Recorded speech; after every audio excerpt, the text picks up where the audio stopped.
Hey, it's Ethan here at eTrailer. Today we're going to be taking a look at the Swagman Current Hitch Bike Rack and how it fits on our 2022 Ford Edge. We'll be focusing specifically on the fit with this vehicle, pros, cons, ups and downs. So first thing we're going to point out is the fact that this bike rack is designed for e-bike usage, so it does have a weight capacity of 60 pounds per bike. It's going to hold on to our bikes primarily with this frame hook here on our center mast, as well as one strap in the back, one strap on the front, so it gets a really nice hold.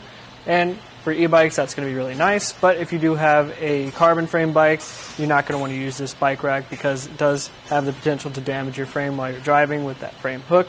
If you have an alternative frame style bike, you might need a bike adapter bar to make it work, but the cradle or the hooks do go up and down the center mast quite a ways, so could potentially work there.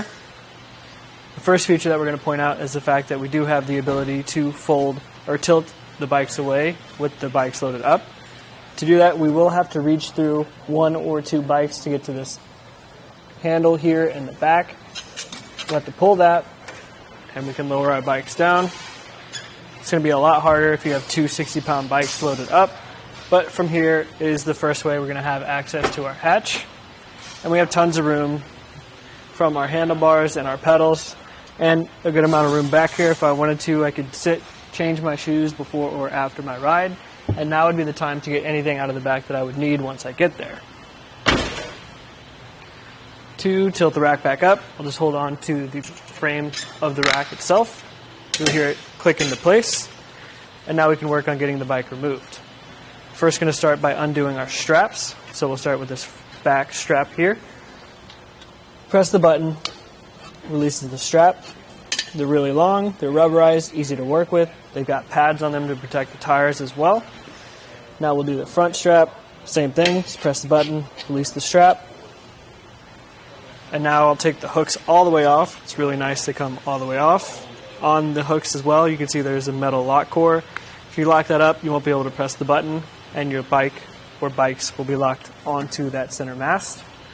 Now I'll grab onto the frame of my bike, press this button again, and we can pop this up and off.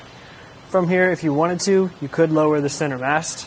I'm not going to because we'll have to raise it back up to put the hooks on, but if you need a little bit of help with some heavier bikes, you could definitely do that. There is also a ramp and bridge attachment for the Current. It's not sold with the rack, but you can get it separately, again, if you need a little bit of help loading and unloading. From here, though, we'll get those center hooks back on. We'll get everything tidied up.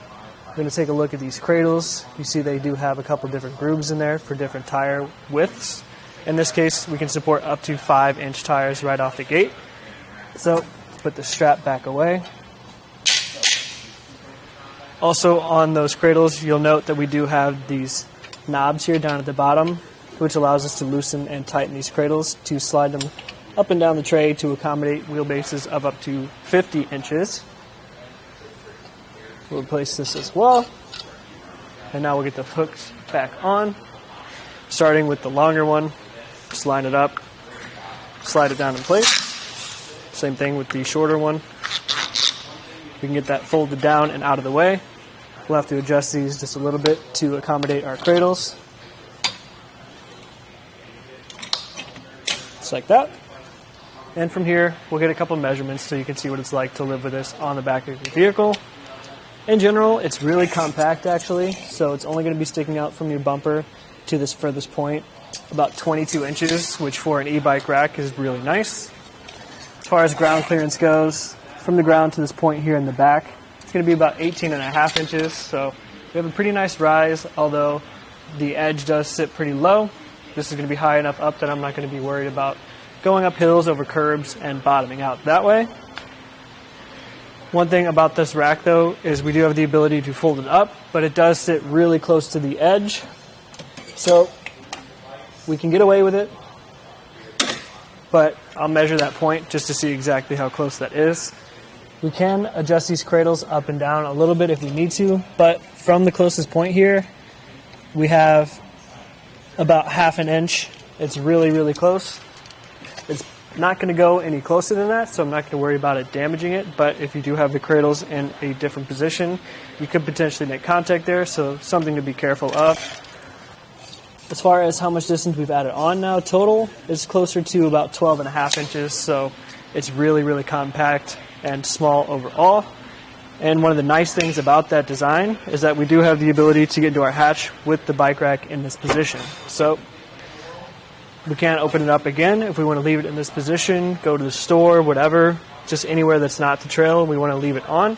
We still have access to our hatch, which is a really cool feature. And because it is so low, we have tons of room, tons of visibility, license plate fully visible, backup camera has tons of room to see over the top of that, comes nowhere near our taillights or our rear window. And another benefit of this rack is that it does it all with an 1.25 inch shank. So if you do have an 1.25 inch hitch or a 2-inch hitch on your vehicle, it'll fit into those.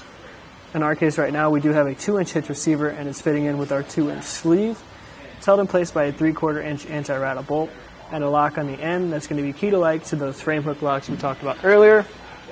So it's all really secure, and again, you can use it with multiple vehicles, which is another nice feature of this rack. So in general, as far as e-bike racks go, this one's actually one of my favorites. In the case of the Ford Edge, it does sit a little bit closer when we fold it up, but because it is so compact, we have access to the hatch in 2 different positions, one of them with the bike loaded up. There is also that ramp and bridge attachment if you need a little bit of help loading and unloading your e-bikes. So for that purpose and for many other options, the Swagman Current is definitely a really solid choice. If you'd rather not have to remember or buy the ramp and bridge separately, you could check out something like the Yakima on-ramp. It has an integrated ramp, stores right on the rack, so you don't have to remember to bring it. But it's a little bit more complicated to work with, in my opinion, and it's just a little bit bulkier too. So if you want something compact, easy to use, that's going to get your e-bikes where you need them to go, the Swagman Current is a really great choice. This again was just a quick look at how it fits on our 2022 Ford Edge.